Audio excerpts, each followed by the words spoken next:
दोस्तों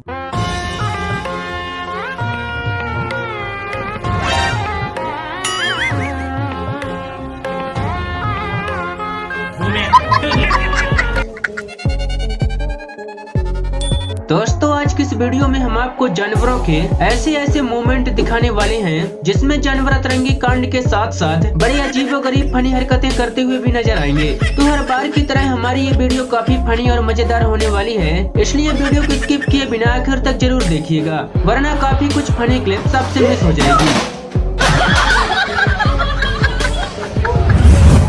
दोस्तों आपने दो पड़ोसी महिलाओं को एक दूसरे के घर के सामने कचरा डालते और उसी के चलते आपस में झगड़ते हुए तो जरूर देखा होगा, लेकिन क्या आपने कभी किसी जानवर को ऐसे झगड़ते हुए देखा है? अगर नहीं तो जरा इन दो पड़ोसी मछलियों को देखिए जो कि अपने मुंह से कचरा उठा कर एक दूसरे के घर पर ही नहीं बल्कि सीधा उनके मुंह पर भी फेंक रही हैं। जिनके ऐसे अतरंगी कारनामे देखकर तो एक बात कन्फर्म है कि भाई दो पड़ोसियों के बीच मुश्किल से ही बनती होगी।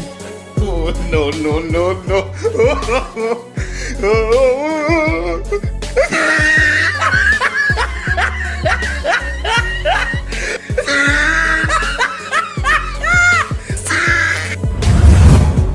हाइना यानी कि लकड़बग्घे शांत पड़े किसी भी जानवर को केवल अपने शिकार के रूप में ही देखते हैं। जैसे कि यहाँ ये हाइना इस हिप्पो को शिकार बनाना चाहता था, जिसे लगा कि हिप्पो पानी में मरा पड़ा है, लेकिन जैसे हिप्पो उठकर पीछे मुड़ा तो भाई साहब इस लकड़बग्घे की पैंट ही गीली हो गई और वो उल्टे पैर वहाँ से खिसक लिया। खैर इस सब के दौरान आराम फरमा रहा हिप्पो यही सोच रहा होगा, यार आज पीठ पर इतनी खुजली कौन कर रहा है, जरा मुड़कर तो देखा जाए।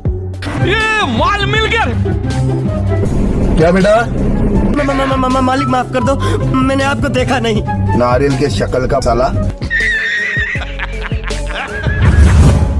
बंदर हमेशा से ही खाने पर हाथ साफ करने के लिए जाने जाते हैं, लेकिन यहाँ पर इस सीप के खाने पर हाथ साफ करना इन बंदर महाशय को जरा भारी पड़ गया। जहाँ ये चाचा जी सीप को बड़े प्यार से अपने हाथों से कुछ खिला रहे थे, लेकिन कुछ ही देर में सीप के खाने पर हाथ साफ करने के लिए इस बंदर भाई की एंट्री हो गई, जिससे सीप की भी सटक गई और उसने बिन बुलाए मेहमान इस बंदर भाई को एक हेडशॉट लगाकर वहाँ से भगा डाला, जो कि यही कह रही होगी चल फूट यहाँ से, आया बड़ा मेरे खाने पर मुँह मारने।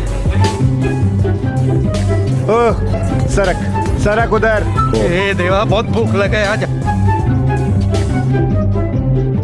कितना खा रहा है जाडिया? मजा नहीं आ रहा है।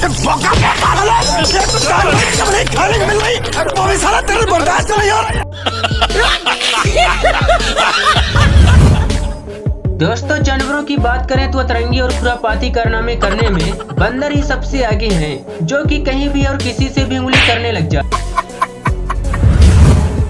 अब यहाँ पर ये बंदर महाशय अपने बाल कटवाने के लिए सैलून जाता है और जब नाई ने उसके बाल ठीक से नहीं काटे तब वो नाई के ऊपर ही भड़क गया, जो कि यही कह रहा होगा अबे टकले ठीक से बाल काट वरना तुझे पूरा ही टकला कर दूंगा।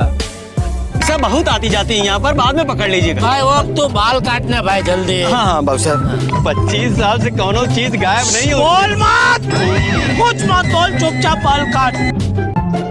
मैं इधर मुंह करके बैठूंगा। भाऊ साहब हमारी बात मानिए, उधर ही मुंह करके बैठिए, मजा आएगा, आपका टाइम पास हो जाएगा। मुझे कोई मनोरंजन नहीं देखना है भाई, तो मेरा बाल फटाफट काट और मुझे यहाँ से जाना जल्दी कर भाई, चल जल्दी। दोस्तों शेर भले ही जंगल का राजा है, लेकिन डर इसे भी लगता है और वो डर किसी दूसरे जानवर से नहीं बल्कि खतरनाक सींग वाले इन गेंडों से लगता है। जैसे कि यहाँ रास्ते के किनारे एक शेर और शेरनी सो रहे थे, तभी वहाँ सामने से दो गेंडों की एंट्री होती है, जो कि बिना डरे शेरों के सामने अकड़ कर खड़े हो जाते हैं। लेकिन जैसे ही शेरों की नजर गेंडे पर पड़ती है तो राजा साहब की हवा निकल जाती है। इसके बाद गेंडे के एक ही फूंक से दोनों दुम दबाकर वहाँ से रफू चक्कर हो जाते हैं। आया फिर से हिंदुस्तानी भाऊ आया। अबे ये कहाँ से आ गया? ये कौन है? चल। यार बंगार की शक्ल के तेरे बाप को भूल गया क्या?